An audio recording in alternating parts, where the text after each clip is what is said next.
Videoda istifadə etmədiyiniz telefon varsa, onu evdə kamera kimi necə istifadə edirsə, ondan danışacağıq. İki dənə telefonda birini biz görüntü kimi, birini isə kamera kimi istifadə edəcəyik. Fərhad izah edəcək. İndi playama gedəcəyik.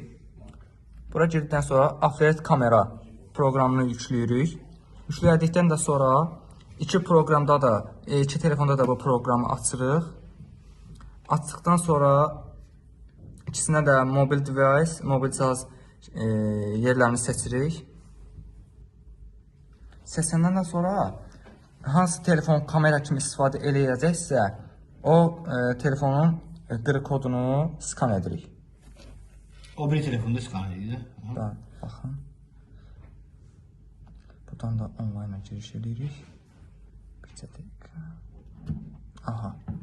Baxın. Kamera kimi. Baxın, bu telefon kameradır.